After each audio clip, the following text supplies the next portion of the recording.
Today's second sermon is sponsored by the book of 1 Thessalonians, if you want to turn there, chapter 4.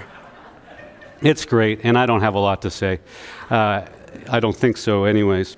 I love what we're talking about because there needs to be in all of our hearts a growing anticipation and restlessness for the presence of Jesus. I think that's why Christmas strikes such a deep chord, not just with those in the church, but with those in the world. And eternity is written on every heart, on everyone's heart. And yet we often live with this restlessness, with this longing for something transcendent, for something eternal. And we try to meet that restlessness with celebration and with idealism and with any number of different things that can answer that. Meanwhile, we look around and we say, this world isn't eternal, it's breaking. Everything's dying, everything's not working anymore. I told you last week about my furnace, right? We live in a day and an age where when things break, what do? You replace them. You don't fix them. Do you know why? Because eternity is broken. When we talk about eternity, we talk about it in the light. We need to talk about it in the light of God's eternity and what God's plan is. And that's what I want to kind of have as our mindset as we consider what it means to welcome Christ, what it means for Him to come. Anne alluded to the stories of Christmas pageants where she never got to be Mary and her kids never got to be Joseph. I was plagued in my childhood of having to do that. And if you didn't grow up in the church, you're welcome. You didn't have to do that. You didn't have to do that. Those of us who did, we had to put on, turbans and cloaks and recite Luke 2, and it was supposed to be fun, and it never was. I read a story this week about a young boy who played the innkeeper. You remember the innkeeper in the nativity story?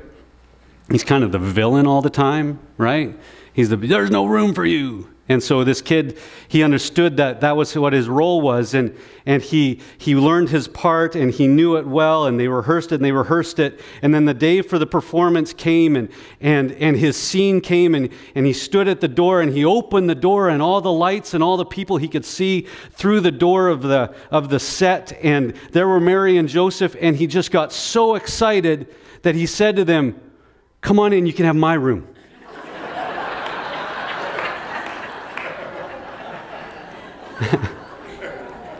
I think about that and I think that would have been an amazing take on the original Christmas story.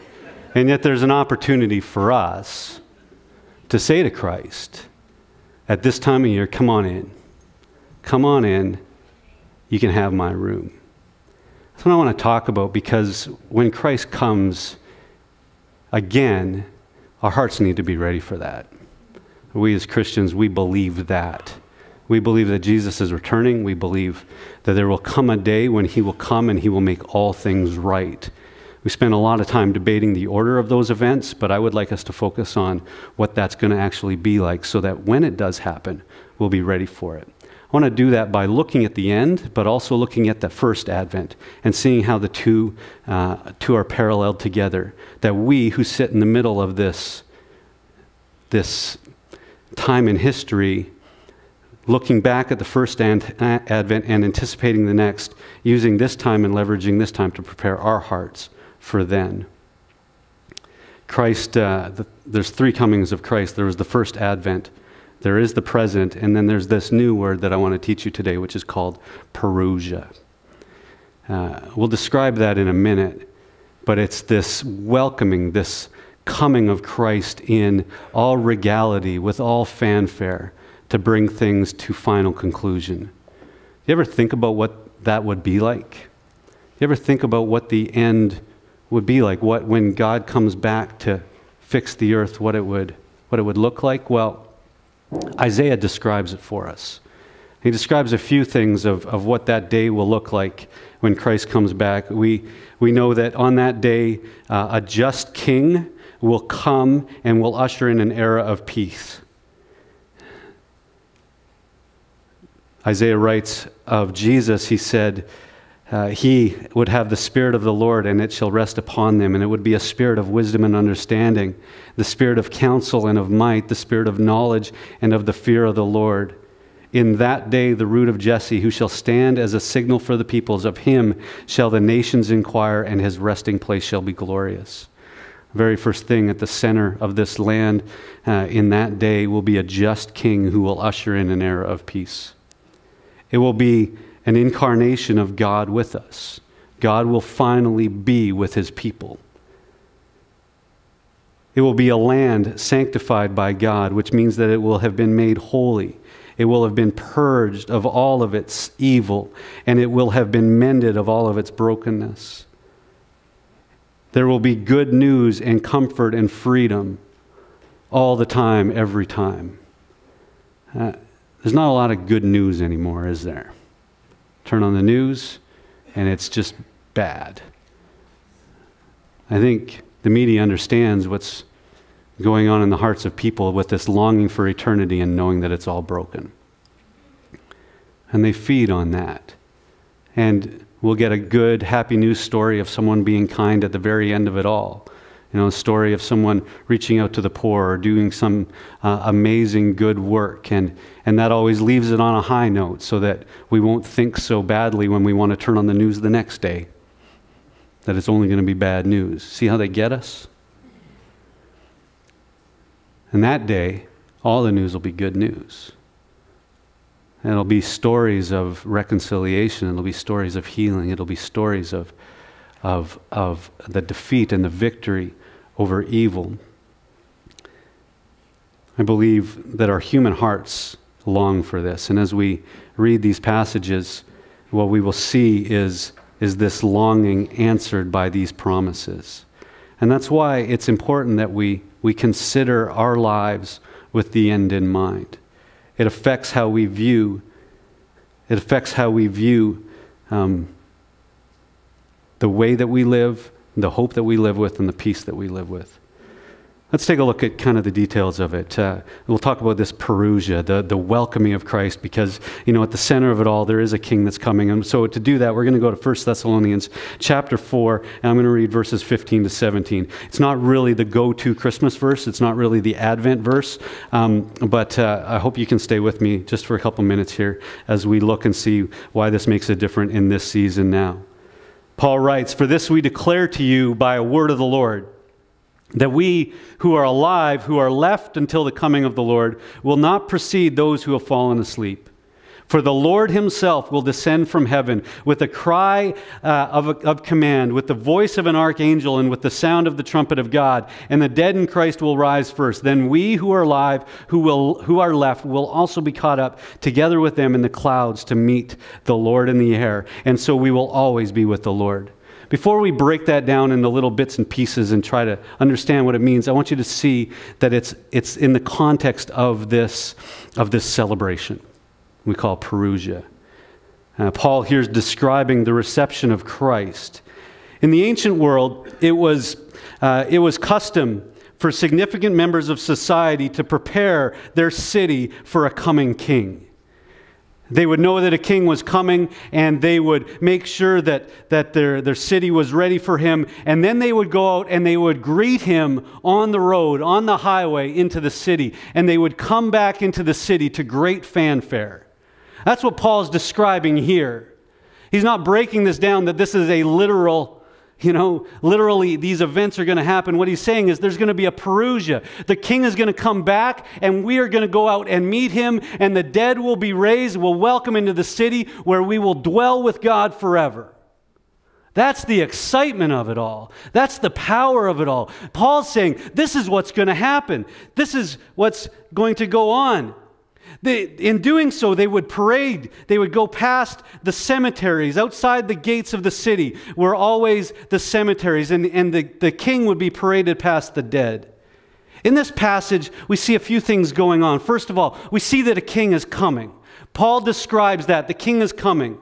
That he's greeted by the nobility outside the gates. that he's escorted past the tombs of the dead, and he's brought back into the city, where he will establish his royal presence and inaugurate the victorious rule of the kingdom over the kingdom of the air. And this is what is going to happen when Christ returns. It's going to be a renewal. Christ isn't coming back to vacuum Christians off the earth and then to destroy it. Perusia is not about destruction. When God comes, it's never about a final destructive element. It's about renewal. That's about God coming to dwell with people, to dwell with the nobility, to dwell with his children, and to make all things right. I often lived as a kid worried about that day. Everybody told me there would be a great tribulation, but that we wouldn't be here for that Christians would all kind of go up into the air. And I never really understood that because, Jesus says, in this world you will have tribulation, but know that I've come and I've overcome it. When Christ comes, it's to make all things right. It's to fix this earth. And when I look at what God designed and what God intended, I want to see that kind of power. I need to believe in that kind of God, that God isn't about destruction, it's about renewal. On that day, God's action will be as never before. He will act historically again to redeem the world, to fix what has been broken, to restore what has been lost, to remake this world, and to occupy it with the presence of God in a new way. You know what? That's why we celebrate Christmas. It's with this anticipation that Christ is coming again. And how do we know that? Because he came the first time. And the work he began will come to final fulfillment on that day when he returns for a second time. Crazy thing is that now we can experience that same kind of renewal. I know the Perusia is something that our hearts can receive. We can experience him coming as king. We can meet him in the air. You know what's really interesting even about that? That often, that little verse where it says, we will be taken up into the air to welcome him. The prince of the power of the air is often described in Scripture as who? Satan. One day the king's going to come back in the air. We are going to join him there. And that is symbolic of Christ's destruction over all of evil.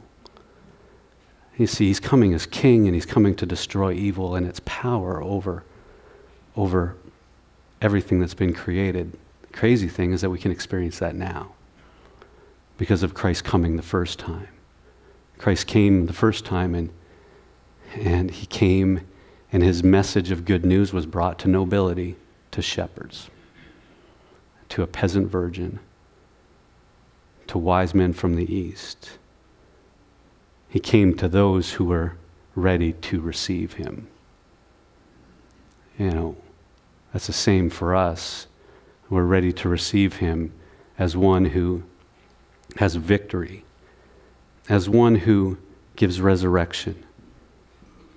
It comes to raise the dead, that comes into our lives to give us new life, new hopes, new dreams, new ambitions, to give us this victory that we can live into. That's what began at Advent and will be completed at Perusia, but it's our opportunity now. You see, whenever Christ comes, he comes as the King.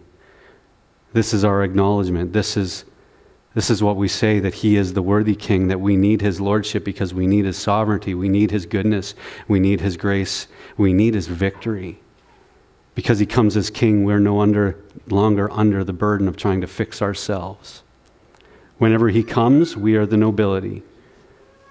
We're his kin, we're his nobles. We need not fear him. We are not the enemies of Christ when Christ returns. And we need not be the enemies of Christ now.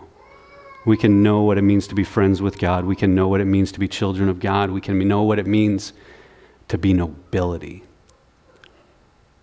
Whenever he comes, we must parade him past our dead hopes, our dead dreams.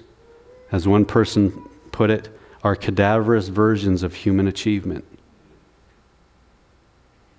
We parade him past those things that we often look to give us life that only led to death. Whenever Christ comes, he comes and he lives in us, and what we know is that we carry his presence everywhere we go. Christ, the Son, God, put on skin and came to earth. He was born of a virgin. Her name was Mary. He lived a holy and sinless life. He died a sacrificial death, and he rose again to new life. He ascended into heaven, and he gave us his Spirit, that we might have the presence of him everywhere we go. I guess what I'm trying to say is the parousia, the time that's coming, where Christ will be with his people, where he will be as king, where he will fix what is broken and bring renewal, is something that we can experience in our hearts now. Now. But we have to make those acknowledgments that when he comes as king. That he's coming as Lord. And we submit to that. That when he comes to make us into new people. He comes to give us a new identity. That our identity, that our self-consciousness, that our definition comes from what he has done and who he is. Not by our actions, not by our jobs, not by our children, not by our retirement. And that when he comes, we need to parade him past our dead. We need to acknowledge that those things that we've looked to give us life, like our jobs and like our kids and like our retirement, can't.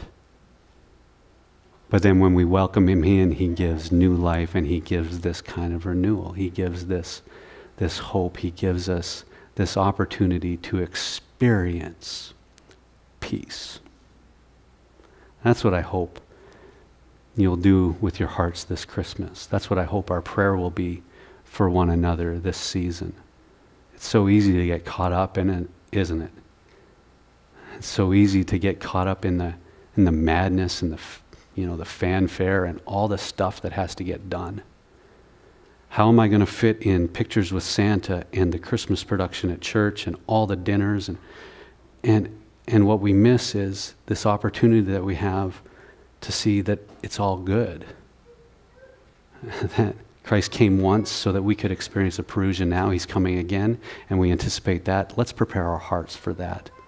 Let's dismiss the need to get caught up in the craziness of it all, that we might know the King who brings peace and justice, who brings grace and love, who is the author and perfecter of our faith. Let's pray together.